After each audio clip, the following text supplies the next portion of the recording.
Mesdames, Messieurs, bonsoir. Merci de nous rejoindre sur Canal Algérie. Il est 19h et bienvenue dans votre journal à la une. Le président de la République, Abdelmadjid Tebboune, a quitté aujourd'hui Alger à destination du Qatar pour une visite de travail de 2 jours à partir d'aujourd'hui, au cours de laquelle il rencontrera l'émir du Qatar, Cheikh Tamim Ben Hamad Al Thani.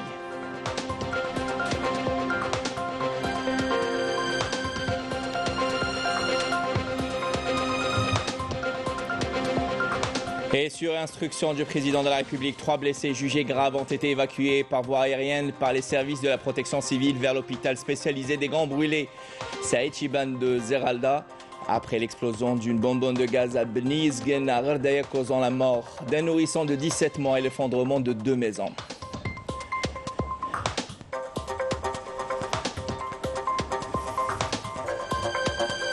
Et dans l'actualité, près de 350 participants ont pris part ce matin à Alger au séminaire pour le lancement officiel de la stratégie nationale de transparence, de prévention et de lutte contre la corruption 2023-2027. Un séminaire présidé par le Premier ministre Ayman Ben Abdelrahman.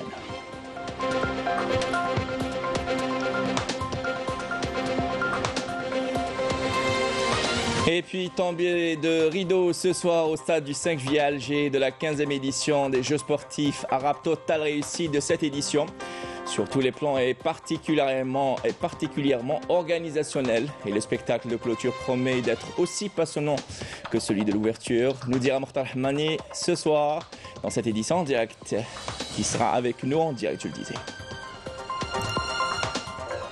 Voilà pour l'essentiel de l'actualité. Bienvenue à vous tous. Et je le disais, en début de cette édition, le président de la République, Abdelmadjid Tebboune, a quitté Alger à destination du Qatar pour une visite de travail de 2 jours, au cours de laquelle il rencontrera l'émir de l'État du Qatar, Cheikh Tamim Ben Hamad Al Thani.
Après avoir écouté l'hymne national, le président Tebboune a passé en revue une formation de la garde républicaine qui lui a rendu les honneurs à l'aéroport international de Houari Boumediene.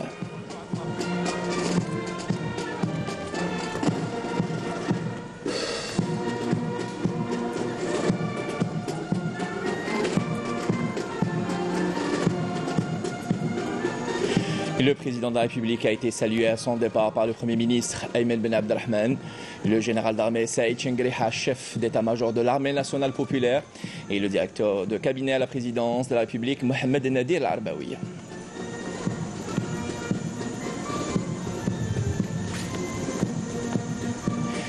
Et dans le reste de l'actualité, sur instruction du président de la République, 3 blessés jugés graves ont été évacués par voie aérienne par les services de la protection civile vers l'hôpital spécialisé des Grands Brûlés Saïd Chiban de Zeralda à Alger et l'hôpital Pasteur toujours à Alger.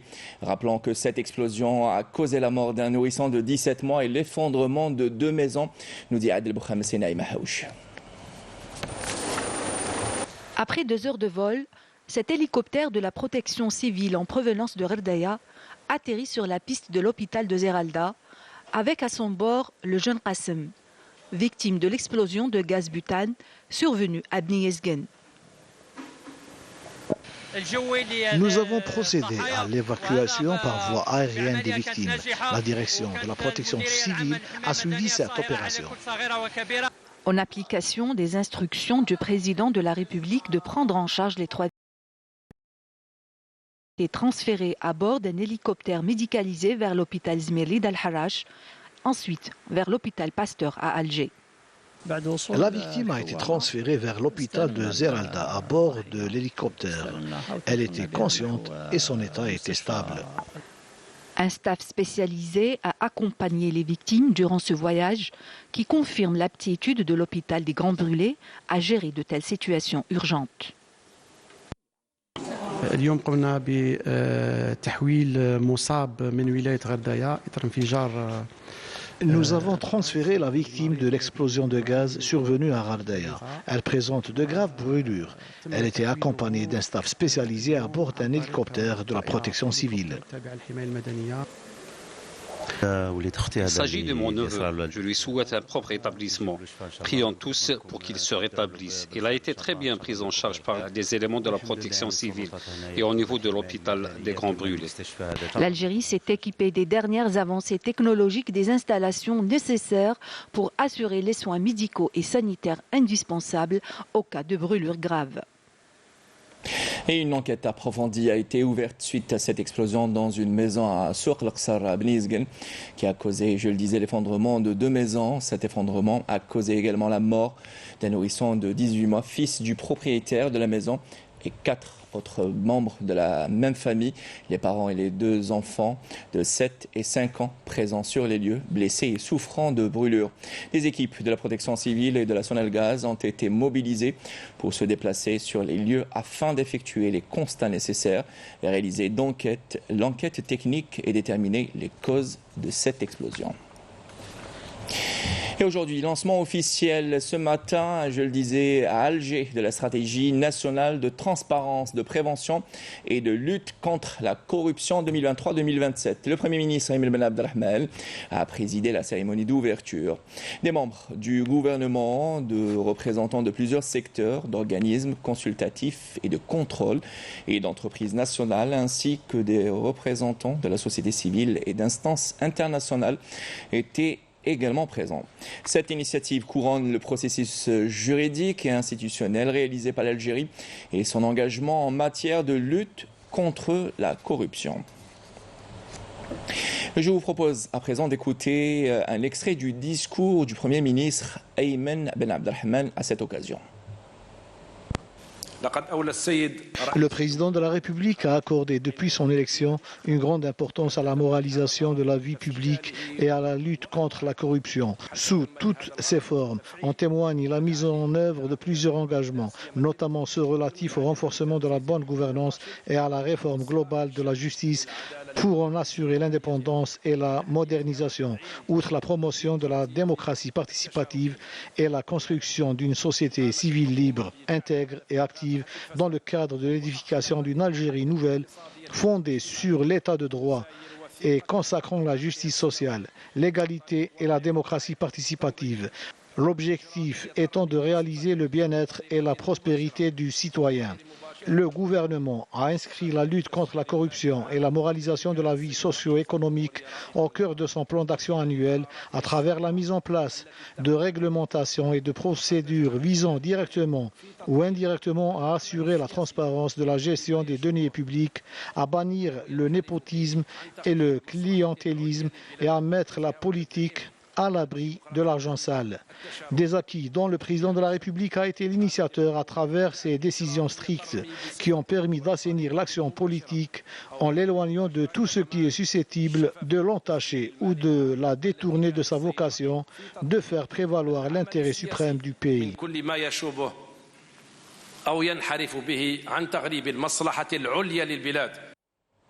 Et la haute autorité de transparence, de prévention et de lutte contre la corruption a organisé ce séminaire au Centre international des conférences pour le lancement officiel d'une stratégie nationale visant à lutter efficacement contre la corruption.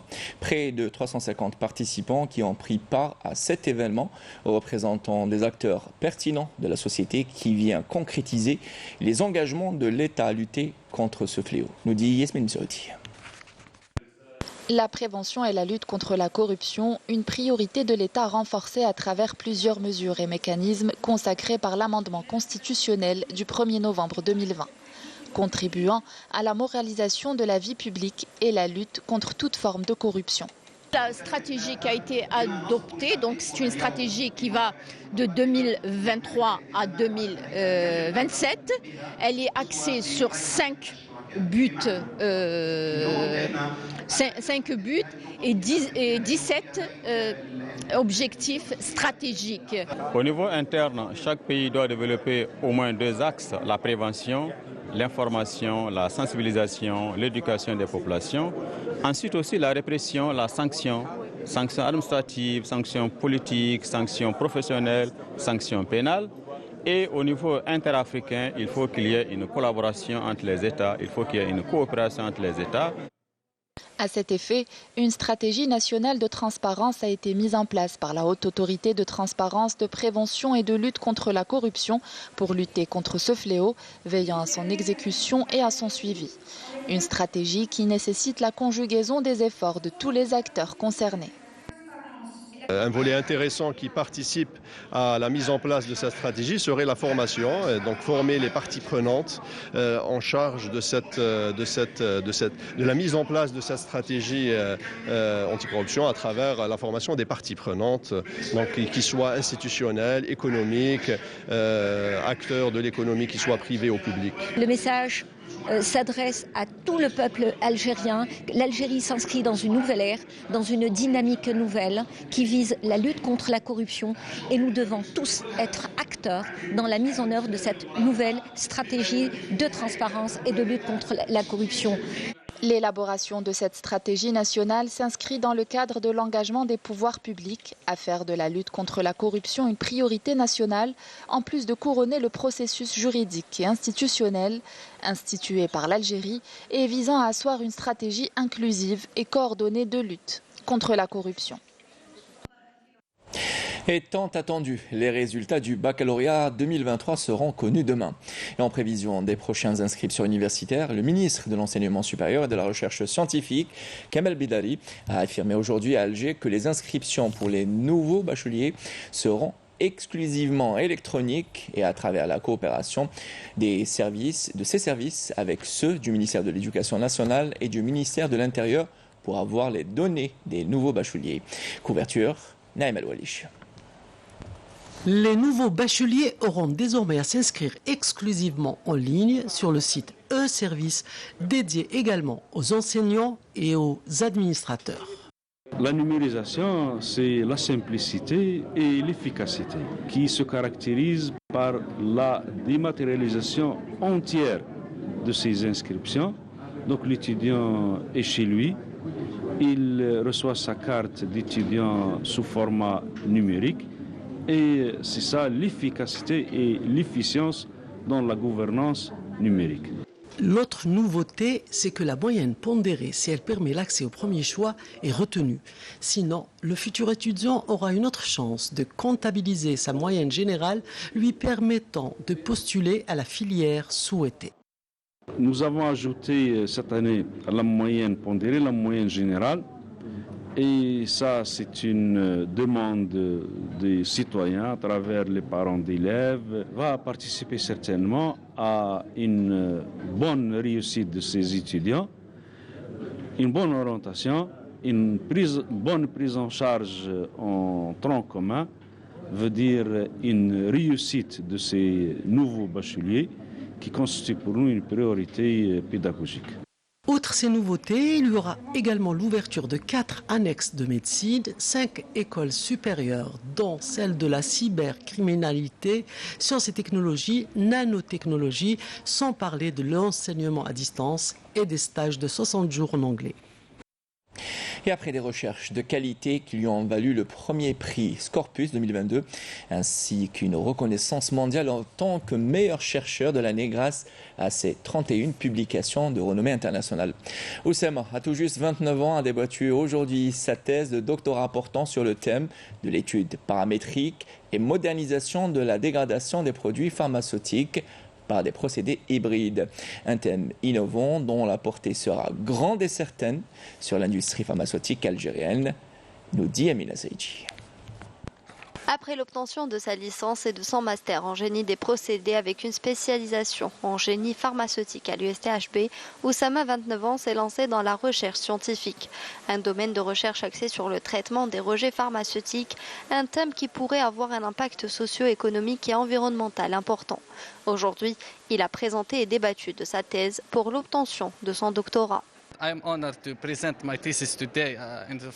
Je suis honoré de présenter ma thèse aujourd'hui face à de nombreux chercheurs. Mon étude s'est focalisée sur le traitement et la dépollution des eaux en utilisant un processus hybride. J'ai publié plusieurs articles autour de ce sujet en me basant sur plusieurs processus pour obtenir la solution la plus efficace et efficiente pour éliminer les eaux usées pharmaceutiques. J'ai bien l'intention de compléter ma recherche et lui donner plus de signification dans le futur après l'obtention de mon doctorat.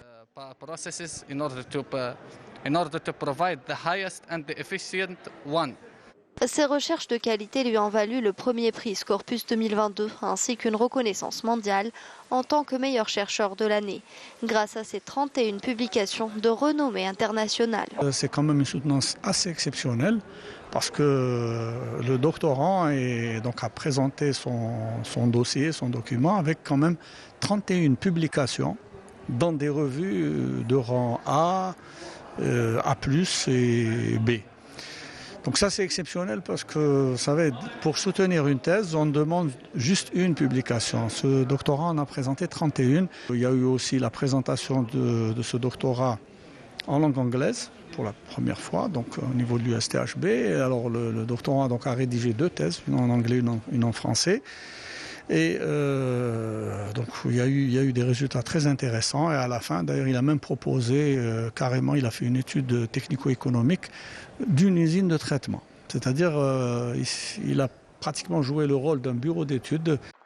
Après délibération du jury, Oussama est enfin docteur en génie des procédés, avec une mention très bien.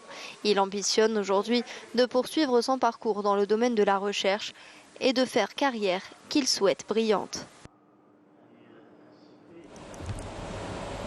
Toutes nos félicitations à Oussama. Et puis ce BMS, des températures caniculaires pouvant atteindre les 47 degrés, affecteront plusieurs wilayas du pays dimanche et lundi, indique aujourd'hui l'Office national de météorologie dans un bulletin météorologique spécial placé de niveau de vigilance orange. Ce BMS concerne les wilayas de Tlemcen, Sidi Bel Abbas, Saïda, Maaskar, Relizan, Chlef et Ain Defla, où les températures maximales prévues oscilleront entre 43 et 45 degrés, pouvant atteindre localement lundi 46 à 47 degrés, alors que les températures minimales prévues varieront entre 27 et 34 degrés, précise la même source. L'Office national de la météorologie souligne en outre que le bulletin canicule émis vendredi reste en vigueur. Et puis, le grand format de ce samedi est consacré donc à la 15e édition des Jeux sportifs arabes. Et les Jeux sportifs arabes prennent fin aujourd'hui. L'Algérie confortant sa suprématie en tête du tableau général avec un total de 255 médailles, 106 en or, 77 en argent et 72 en bronze. Nos athlètes ont brillé, notamment en natation. Ces Jeux ont été un véritable succès pour notre pays, tant sur le plan organisationnel que sportif. Le round-up avec Mortal Hammani.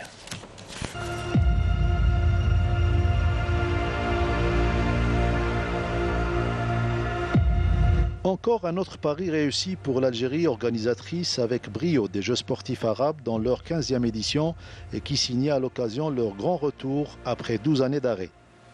Durant une dizaine de jours, près de 2000 athlètes représentant 20 nations ont profité des nouvelles infrastructures et assisté au savoir-faire des organisateurs algériens.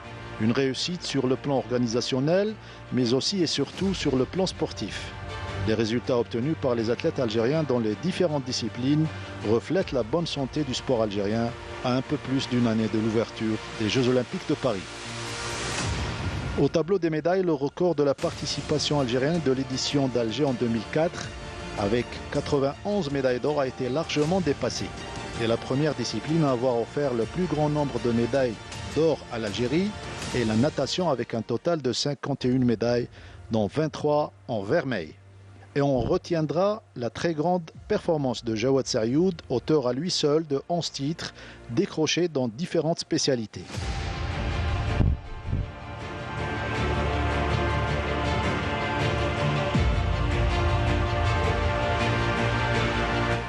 pas loin du bassin flambant neuf du complexe Miloud Hetfi d'Oran, la piste d'athlétisme a elle également été le théâtre de belles consécrations.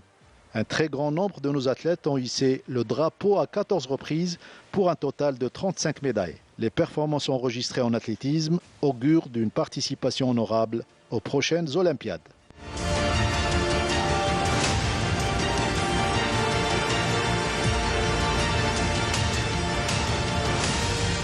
Fidèles à leur réputation, la boxe, la lutte et le judo ont eux également brillé lors de ces Jeux sportifs arabes. Concernés par la préparation olympique, les lutteurs ont décroché 9 médailles d'or, 8 en argent et 2 en bronze. La boxe, qui renaît de ses cendres, a eu 9 titres, dont 5 pour les dames et un total de 18 breloques. L'escrime n'est pas en reste avec 5 titres, tout comme le karaté-do, une suprématie confirmée sur le plan arabe pour ces deux disciplines.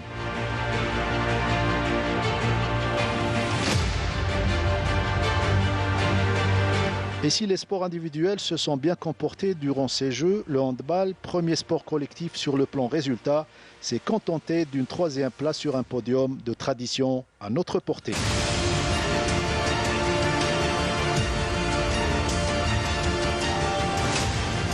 Et heureusement que la satisfaction nous est venue du volleyball féminin qui a été expéditif face à la Tunisie, 3-7-0, alors que les garçons ont obtenu l'argent derrière la Libye.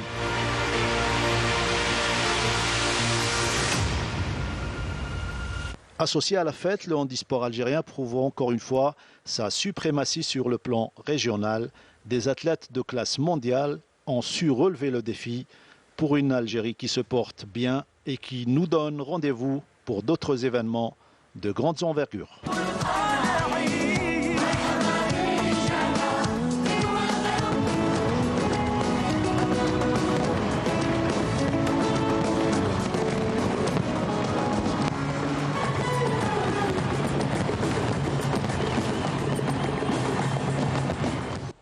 Est tombé dans moins d'une heure de rideau au stade du 5 juillet à Alger de la 15e édition des Jeux sportifs arabes qui était une totale réussite sur tous les plans, au risque de me répéter, particulièrement organisationnel. Le spectacle de clôture promet d'être aussi passionnant que celui de l'ouverture. N'est-ce pas, Mokhtar Hamani ? Oui, bonsoir Mounir Laradj. Effectivement, vous avez raison de le dire. Vous qui connaissez parfaitement bien l'aspect culturel, eh bien, comme l'ouverture, la cérémonie de clôture s'annonce riche et variée. La richesse de la culture musicale algérienne, mais aussi variée par les couleurs qui seront présentes, qui vont animer toute cette soirée. À partir de 20h, c'est le début officiel de la cérémonie. Ensuite, ça sera au tour de la troupe de la garde républicaine de faire son entrée. Et l'un des moments forts de la soirée avant le début de l'aspect artistique, l'hymne Qassaman, donc qui va retentir dans ce stade olympique, un stade mythique où se sont déroulés pas mal d'événements. À partir de 20h30, le défilé des nations participantes et à 20h50, passage de témoins, le drapeau des Jeux arabes sera transmis au prochain pays qui organisera ces Jeux, à savoir l'Arabie Saoudite. Et à partir de 21h30, place à la fête durant 90 minutes, soirée artistique qui sera animée par des artistes de renom à l'image de Dakfarines, Radia Manal, Abdou Dariassa, la troupe Tikou Bawin. Voilà pour vous dire que ça va se terminer très fort et très tard dans la soirée. Tout cela avec notre public qui sera présent. Il est en train de remplir progressivement les tribunes du stade du 5 juillet. Sans oublier nos chers téléspectateurs qui pourront nous suivre dans les différentes chaînes de la télévision algérienne. Merci Mokhtar, le public sera de la fête et vous connaissant, vous serez également de la fête. Merci pour toutes ces précisions. Et je rappelle que vous étiez en direct du stade du 5 juillet à Alger où se tiendra dans moins d'une heure la clôture donc de la 15e édition des Jeux sportifs arabes. Et puis cette information, les autorités algériennes ont autorisé l'atterrissage d'un avion de la compagnie aérienne saoudienne à l'aéroport international d'Alger afin de prendre en charge une hadji marocaine victime d'un malaise, s'avère transférée en urgence à l'hôpital Salim Zmirli d'Alger où elle a reçu les soins nécessaires et la prise en charge adéquate. L'état de santé de la ressortissante marocaine est stable, rassure le ministère. Et puis le président de la République a accordé et je le disais dans le reste de l'actualité et dans l'actualité internationale. Et on écoute cette déclaration s'agissant de l'état de santé de cette Hadji marocaine transférée en urgence à l'hôpital Salim Zmerli d'Alger.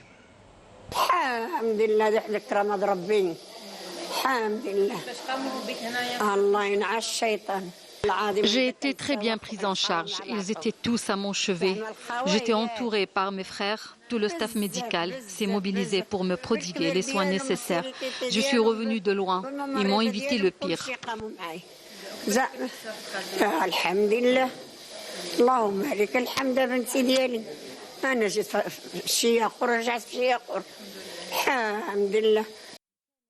Et nous lui souhaitons prompt rétablissement.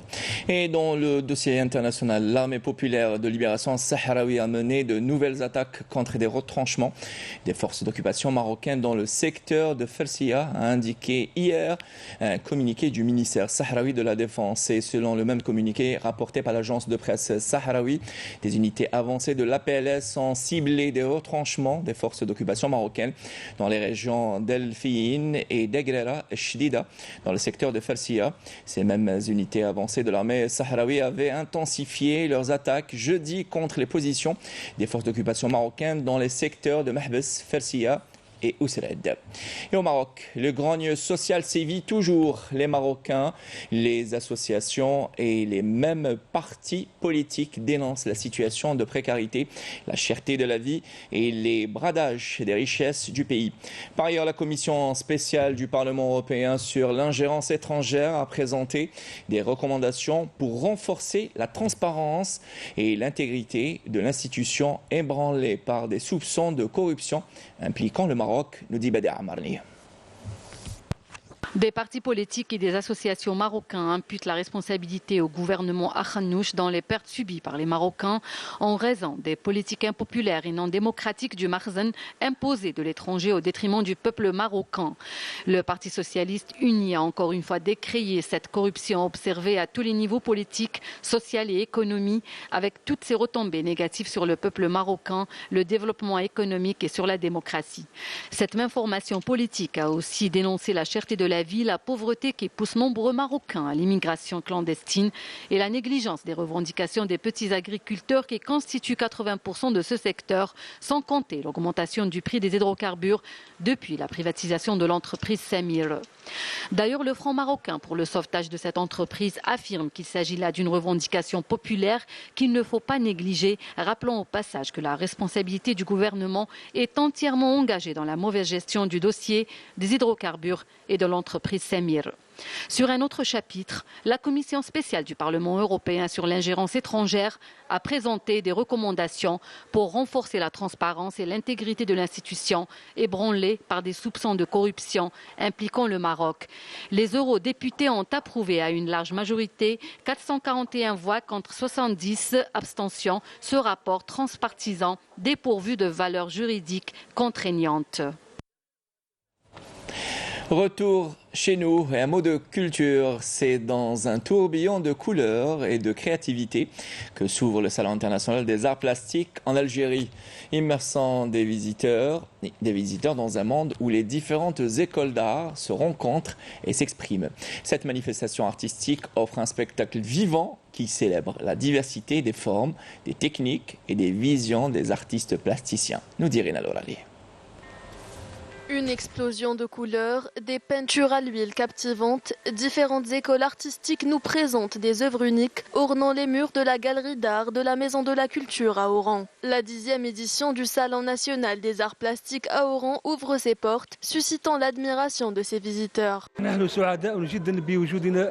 Nous sommes très heureux d'assister à cet événement culturel et artistique qui nous permet de découvrir plus d'artistes talentueux. Ce salon connaît la participation de plus de 50 artistes plasticiens professionnels, dont 33 locaux et 20 venus de différentes wilayas du pays. Il a également été marqué par ses nombreux tableaux peints avec différentes techniques. Ce rendez-vous culturel tenu sous le slogan orange dessiné avec un pinceau arabe est une opportunité pour les artistes d'échanger leurs expériences. Dans cette exposition, 51 tableaux et œuvres visuelles signées par des artistes plasticiens viennent faire connaître leurs expériences et leur vision artistique. J'ai participé avec une composition calligraphique qui est une composition de l'art islamique. Et j'ai essayé à travers ce tableau de mettre en valeur la beauté de cet art. J'ai exposé une œuvre artistique expressive dans laquelle j'ai utilisé un mélange de couleurs pour exprimer notre réalité. L'Algérie occupe une place estimée dans le domaine de la calligraphie et de l'art contemporain de l'écriture. Le Salon national des arts plastiques constitue un espace privilégié où des artistes nous présentent le produit du travail des différentes écoles d'art. Grâce à l'utilisation de plusieurs techniques, cet événement met en valeur la diversité du monde des arts plastiques en Algérie. Et avant de clore cette édition, nous venons d'apprendre l'arrivée du président de la République, Abdelmadjid Tebboune, cet après-midi à Doha pour une visite de travail au Qatar, aujourd'hui et demain. Le président de la République a été accueilli à son arrivée à Doha par l'émir de l'État du Qatar, Sheikh Tamim Ben Hamad Al Thani. Avec cette information, nous arrivons à la fin de cette édition. Madame, Monsieur, merci de nous avoir prêté attention. Nous vous souhaitons une bonne suite des programmes sur Canal Algérie et à très bientôt. Bonsoir.